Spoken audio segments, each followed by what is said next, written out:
waxaan leeyahay marka anigu qofba waxbuu nacab yahay aad u nacab yahay anigu waxaan nabcahay waxa la yiraahdo doqon bahasha doqon la yiraahdo aad baan u nabcahay anigu una malayn ma hadda wax aad u jecelo inay jiraan marka waxaan rabaa maanse la yiraahdo doqon baan hadda koor hore u tiriyay hadda waxaan tirinayaa maansadii labaad oo doqon dadkii baa soo doqoloobaya doqontii baa fara badnaanaysa markay doqon timaadaba maansida waa lagu darayaa marka tii hore ma maanso cusub oo doqon la yiraahdaan rabaa inaan waqtiga ku soo koobo in yar doqon waxa la yiri kama daasha dibir xaq dhowr darisna male ilaa waa doqon waxa la yiri dagaal way ogeyd heshiiskii dambe iyo dawadiina ma oga ilaa waa doqon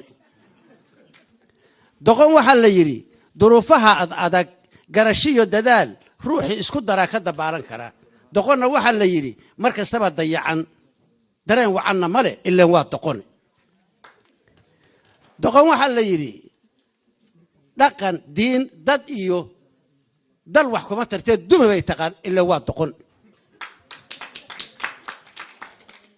waxa la yiri dab haday ku guban ama dalow ka dhici ka daalaba yira ilaa waa doqon adoo daacado u dadaalayo cadow dili lahaa ka difaacayay kuwii dooxayo dabinada u dhigay ka doorata ilaa waa doqon waxa la yiri magac darajo iyo markii duunyo badan la isugu daray damac waalan iyo dafdaf iyo fudayd la soo daahirtaa ilaa waa doqon dulmisaa xaqlaha shuruuc iyo dalkiina dumisaa rogtaa dejisaa liqdaa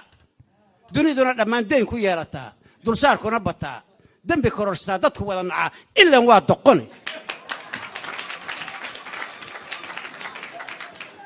waxa la yiri hadday barato diin dariiq wacan mariyo daliil lagama helo way ka sii dartaa ilaa waa doqon sheekhii daraad duruusta u dhigiyo aabadiirsho iyo hooyadahabadii kalgacayl duciya hees ugu darto dusha saartay oo daadahaysay iyo inta darisa iyo intii dad u xigtay duhur maalin weyn bareer cad u disha ilaa waa doqon waxa la yiri waxay dooni iyo waxay diidan tahay duul kartaa ma jiro ilaa waa doqon waa dardaaran aan ku doorbidee ya qof walba ka durug doqon weheshigeed doqon weel shimale